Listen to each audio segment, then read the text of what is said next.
साथियों, आप सभी ने विक्की कौशल की छावा मूवी या तो देख ली होगी या देखने वाले होंगे और विक्की कौशल जी ने अपने अभिनय से धर्मवीर छत्रपति श्री संभाजी महाराज को जीवंत कर दिया है। और जब आप मूवी देखकर बाहर निकल रहे होंगे और अगर आपकी आंखों में आंसू थे तो आपके मन में एक सवाल गूंज रहा होगा कि आखिर औरंगजेब का क्या हुआ उस क्रूर राक्षस का जिसने हमारे महाराज को इतनी यातनाएं दी। साथियों, मूवी की सिनेमेटोग्राफी, म्यूजिक, कास्टिंग, एक्टिंग को लेकर हम सबके अपने अपने ओपिनियन हो सकते हैं, लेकिन जब ऐसी मूवीज आती हैं तो हम सभी को इंक्लूडिंग मी इस तरह के ओपिनियन से ऊपर उठकर मूवी को सपोर्ट करना चाहिए, क्योंकि ऐसी मूवीज हमारे हिंदू इतिहास को हमारे युवाओं के सामने लाती हैं। पर इसमें सबसे शॉकिंग ये था कि हमारे युवाओं को ये लगता है कि ये मूवी इस्लामोफोबिक है। मूवी के अंदर चीजों को बढ़ा चढ़ाकर दिखाया गया है, लेकिन शायद उनको ये नहीं पता है कि सच्चाई मूवी से भी ज्यादा क्रूएल थी और अगर उसको दिखाया जाता पर्दे पर तो शायद हम सभी को चक्कर आ जाता। साथियों, आप सभी का हाइपर क्वेस्ट के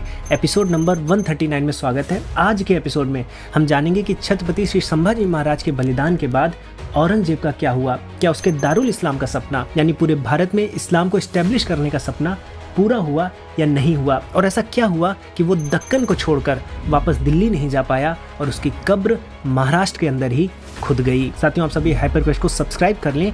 अब बिना किसी विलंब के जानते हैं कि महाराज के बलिदान के बाद मराठों ने मुगलों के साथ क्या किया।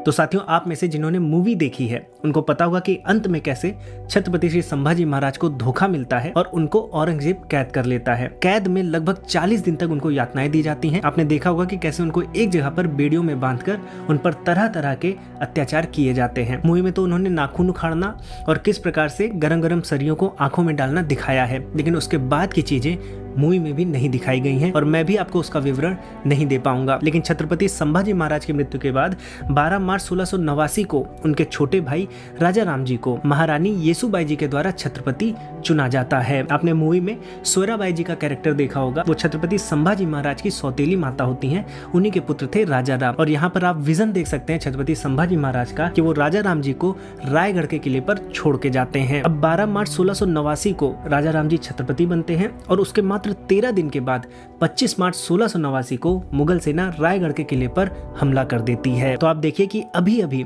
मराठा साम्राज्य को उनका छत्रपति मिला है और अभी ही हमला हो गया है। थोड़ी स्टेबिलिटी की आवश्यकता थी।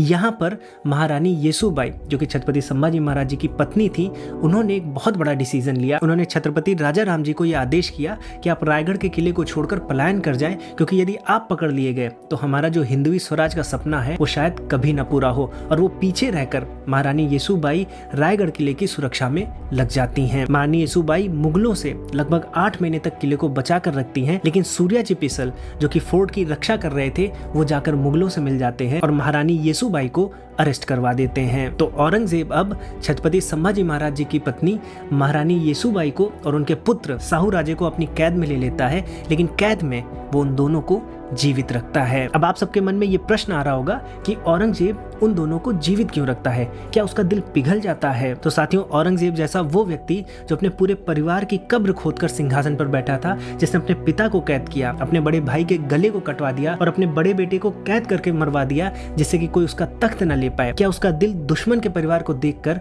पिघल सकता है? औरंगजेब के लिए ये सब तो शतरंज के खेल की तरह था। वो दूसरों को प्यादों की तरह देखता था और जो भी करता था वो अपनी गद्दी, अपने तख्त और अपने साम्राज्य को बचाने के लिए ही करता था। तो महारानी येसुबाई और साहू राजे जी को जीवित रखने के पीछे की क्या चाल थी, ये हम वीडियो में आगे समझेंगे। अब साथियों, औरंगजेब ने जब रायगढ़ का किला जीत लिया तो उसको लगा कि अब वो दक्कन पर पूरी तरह से कब्जा कर सकता है, लेकिन जिस तरह से, जिस क्रूरता से, जिस निर्ममता से उसने छत्रपति संभाजी महाराज की हत्या की थी, उसको देखकर जो विभाजित मराठे थे अब वो एकजुट हो गए थे। और दूसरी तरफ मुगलों से बचते हुए छत्रपति राजा राम पहले प्रतापगढ़ फिर विशालगढ़ के किले पर पहुंचते हैं और उनका जो पीछा कर रही थी मुगल सेना, उसकी अगुवाई कर रहा था जुल्फिकार खान, जो इस प्रकरण में पन्हाला के भी किले को जीत लेता है। और जब वो छत्रपति राजा राम जी को पकड़ने के लिए विशालगढ़ के किले पर आक्रमण करता है तो उस आक्रमण से पहले ही पहले छत्रपति राजा राम जी उस जगह को भी छोड़ देते हैं और अंत में वो जाकर तमिलनाडु के जिंजी किले पर पहुंचते हैं और वहां पर अपनी राजधानी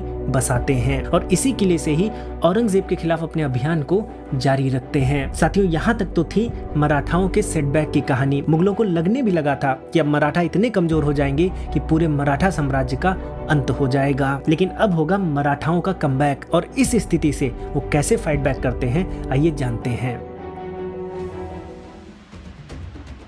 तो साथियों, जो अंतिम लड़ाई हुई जिसके बाद छत्रपति संभाजी महाराज को कैद कर लिया गया, वो लड़ाई हुई थी संगमेश्वर में। और अगर आपने मूवी देखी हो तो इस लड़ाई के पहले पहले छत्रपति संभाजी महाराज संताजी घोरपड़े जी को वापस भेज देते हैं रायगढ़ के किले की तरफ। ये संताजी घोरपड़े कौन थे? संताजी घोरपड़े ने छत्रपति शिवाजी महाराज के समय में ही मराठा सेना को ज्वाइन कर लिया था, और जब शंभू राजे छत्रपति बनते हैं तब मराठा सेना के ये कमांडर बन जाते हैं। और छत्रपति संभाजी महाराज जी के बलिदान के बाद ये नए छत्रपति राजा राम जी के सेनापति भी बनते हैं। और साथियों, हमने जाना था कि जो छत्रपति राजा राम जी थे वो तमिलनाडु के जिंजी किले से अपना शासन प्रारंभ करते हैं, और उनको ढूंढते ढूंढते मुगल सेना जुल्फिकार खान की अगुवाई में जिंजी किले की तरफ बढ़ रही थी। लेकिन इसी बीच संताजी घोरपड़े और धनाजी जादव जी, ये दोनों सेनापति मिलकर मुगल सेना को बीच में ही रोक लेते हैं, और फिर छत्रपति राजा राम जी अपने सेनापतियों के साथ मिलकर मुगल सेना को हराने की एक स्ट्रेटेजी बनाते हैं। साथियों, उस समय तक मुगल सेना ने पूरे महाराष्ट्र और उत्तरी कर्नाटक को अपने कब्जे में ले लिया था, और पहली स्ट्रेटेजी बनाई जाती है कि महाराष्ट्र की मुगल सेना और कर्नाटक की मुगल सेना के बीच में हमें दरार डालनी पड़ेगी, उनको कमजोर करना पड़ेगा। तो जहां पूर्व से संताजी और धनाजी ने मुगल सेना पर आक्रमण किया, वहीं जो बाकी मराठा सरदार थे उन्होंने महाराष्ट्र के भीतर जो मुगल सेनाएं थी उनको आपस में उलझा कर रखा। इस स्ट्रेटेजी ने मुगल सेना जो दो भागों में बट गई थी उसके बीच की सप्लाई चेन को भी तोड़ दिया। यानी अब इन दोनों मुगल टुकड़ियों के बीच में कोई संबंध नहीं रहा, कोई भी सामान इधर से उधर नहीं जा पाता था। और जहां धरती पर इस सप्लाई चेन को तोड़ा गया, वहीं समुद्र में भी इस सप्लाई चेन को बाधित कर दिया गया। उस समय जो सूरत का बंदरगाह था उसी के माध्यम से समुद्र मार्ग के रास्ते दक्षिण की तरफ राशन पानी आता था, और इस सप्लाई चेन को भी बीच में ही मराठा नेवी ने बाधित कर दिया। कुल मिलाकर देखें तो मुगल सेना दक्षिण में अलग अलग पॉकेट्स में फंस गई थी, और इसका पूरा फायदा मराठा योद्धाओं ने उठाया, और वो धीरे धीरे करके मुगल सेनाओं को हराने लगे। 14 दिसंबर 1692 में संताजी ने औरंगजेब के जनरल अली मर्दन खान को हरा दिया और उसे जिंजी किले में कैद कर लिया। और इसी के साथ साथ 1692 दिसंबर में ही जुल्फिकार खान जिस मुगल सेना की अगुवाई कर रहा था उसको भी संताजी और धनाजी हरा देते हैं, और इस कदर हराते हैं कि जुल्फिकार खान शांति का समझौता करने के लिए याचिका भी दायर करता है। फिर 1695 में संताजी ने कासिम खान से लड़ाई की, और ये कहानी हम सभी को जाननी चाहिए, क्योंकि उस समय तक संताजी का ऐसा खौफ हुआ था कि मराठाओं के सरप्राइज अटैक से डरकर चित्रदुर्ग के डोडेरी में स्थित मुगल फोर्ट में जाकर कासिम खान छुप गया था, और संताजी ने इस फोर्ट की भी सप्लाई चेन को पूरी तरह से ध्वस्त कर दिया था। और जब राशन पानी की कमी हुई तो उस फोर्ट के अंदर जो मुगल सेना छुपी बैठी थी वो जानवर भी काटकर खाने लगी थी, और कासिम खान इस कदर डरा हुआ था कि उसने फोर्ट के अंदर ही फांसी लगा ली, लेकिन वो बाहर आकर लड़ा नहीं, क्योंकि उसको पता था कि संताजी उसके साथ क्या करने वाले हैं। साथियों, मुगल सेना की ताकत हाथी और तोप थे, लेकिन जिंजी की पहाड़ियों में ये किसी काम के नहीं थे। इन पहाड़ियों में घुड़सवार और पैदल सेना काम में आती थी, और उसके साथ साथ जो गुरिल्ला वारफेयर था मराठाओं का, वो इसमें सबसे ज्यादा एफिशिएंट था। ये छापामार युद्ध नीति इतनी तेज थी कि किसी को पता ही नहीं चलता था कि किसने कब और किस दिशा से हमला कर दिया है, और इसीलिए मुगल सेना इनसे खौफ खाने लगी थी। लेकिन मुगल सेना भी इस युद्ध नीति को गहराई से समझना शुरू करती है।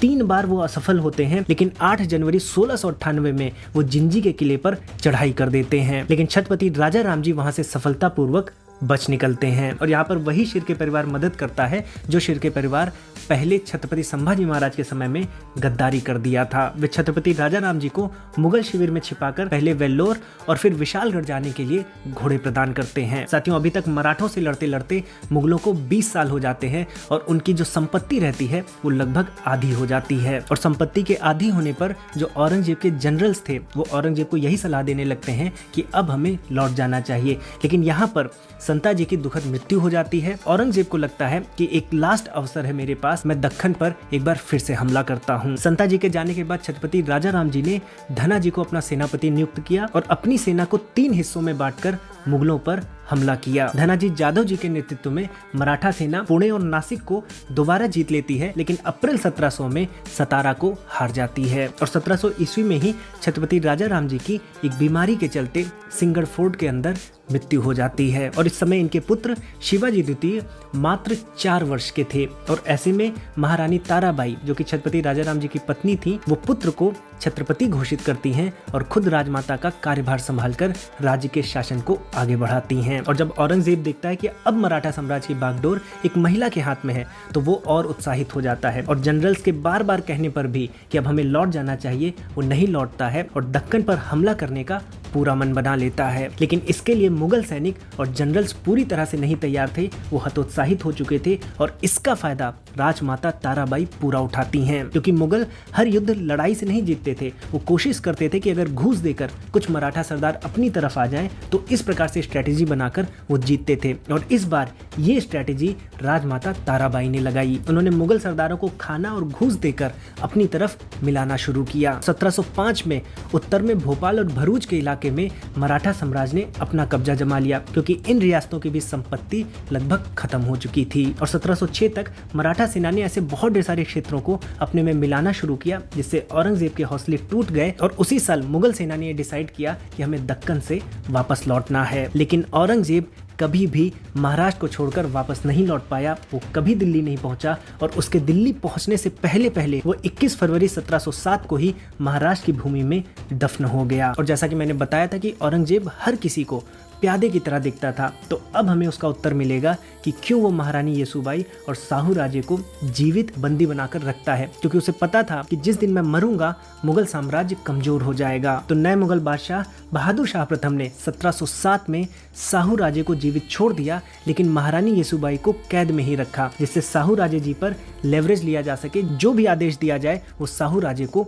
करना पड़े। इसमें चाल ये थी कि भले हम मराठा साम्राज्य को जीत ना पाए, लेकिन मराठा साम्राज्य की गद्दी पर जो आगे बैठे वो हमारे कंट्रोल में हो। ऐसे में जब साहू राजे जी ने मराठा साम्राज्य पर अपना क्लेम किया, तो राजमाता ताराबाई के साथ उनकी तनातनी शुरू हो गई। लेकिन यहाँ अक्ल से काम लिया जाता है और जो इंटरनल मसले थे, जो इंटरनल कॉन्फ्लिक्ट था, उनसे ऊपर उठकर साहू राजे जी को अगला छत्रपति बनाया जाता है। और इसके बाद मुगल पूरी तरह से कमजोर होने लगते हैं और छत्रपति साहू राजे के शासन में मुगल और भी कमजोर होने लगते हैं। और 4 जुलाई 1719 को मराठा जाकर महारानी येसुबाई को भी जीवित बचा लेते हैं। तो ये थी मराठाओं के कमबैक की कहानी। आइए थोड़ा जानते हैं कि औरंगजेब का उसके अंतिम समय में क्या हाल था। साथियों, साल था 1705 और औरंगजेब 86 साल का हो गया था।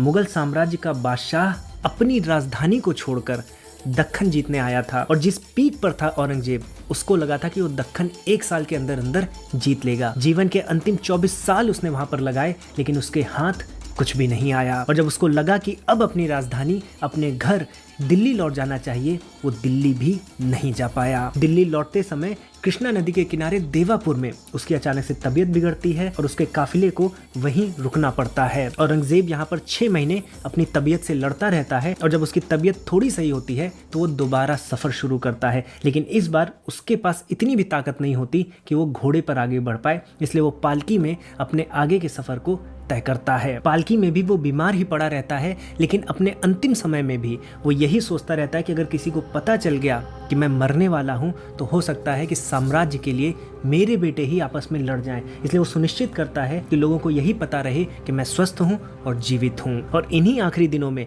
औरंगजेब अपने बेटे आजम को एक खत लिखता है। इस खत में औरंगजेब क्या लिखता है, आइए पढ़ते हैं। औरंगजेब लिखता है, मैं अकेला आया था और एक अजनबी की तरह इस दुनिया से जाऊंगा। मैं नहीं जानता कि मैं कौन हूँ, मैं क्या कर रहा था।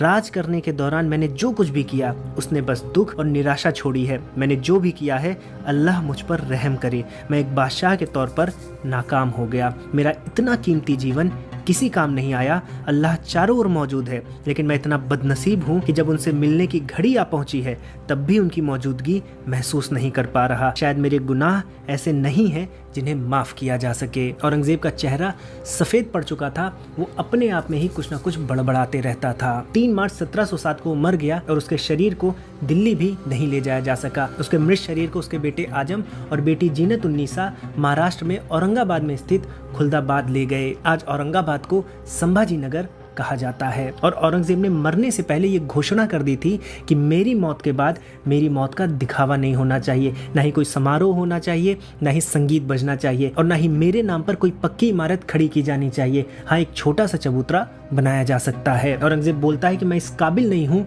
कि मुझे छांव भी मिले, दफन करते समय मेरे चेहरे को न ढका जाए जिससे मैं अपने खुले चेहरे से अल्लाह का सामना कर सकूं। तो अंत में औरंगजेब की कब्र उसी दक्कन में खुदती है जिसको वो जीतने का सपना दिल्ली से लेकर चला था। औरंगजेब और धर्मवीर छत्रपति श्री संभाजी महाराज दोनों अमावस्या के दिन मृत्यु को प्राप्त हुए थे, लेकिन छत्रपति संभाजी महाराज की अमावस्या मृत्युंजय अमावस्या के नाम से जानी जाती है। लेकिन औरंगजेब जिस अमावस्या को मरा था आज किसी को नहीं याद है। छत्रपति संभाजी महाराज के बलिदान से मराठा साम्राज्य फला फूला और एक समय अपने पीक पर पहुंचा। वहीं औरंगजेब की मृत्यु के बाद मुगलिया सल्तनत नेस्ता नाबूद हो गई। तो जो लोग बोल रहे हैं कि रियल लाइफ में तो जीते नहीं और मूवी में जीतकर तसल्ली कर रहे हैं, उनके लिए ये इतिहास और मराठा साम्राज्य का विस्तार एक तमाचा है। साथियों, इस वीडियो को ज्यादा से ज्यादा लोगों में शेयर करें जिससे आपको पता चले कि धर्मवीर छत्रपति श्री संभाजी महाराज के बलिदान के बाद किस प्रकार से मराठा साम्राज्य ने मुगल साम्राज्य को ध्वस्त कर दिया। और साथियों, आप हमारे साथ शिक्षणम ऐप से जुड़कर घर बैठे ही संस्कृत भाषा सीख सकते हैं। भारतीय उपनिषदों को और दर्शनों को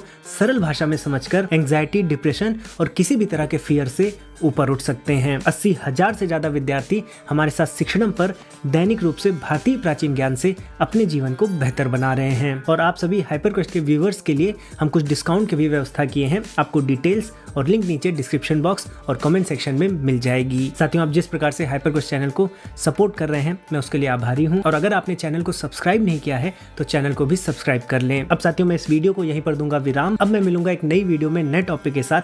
तब तक के लिए जय श्री राम।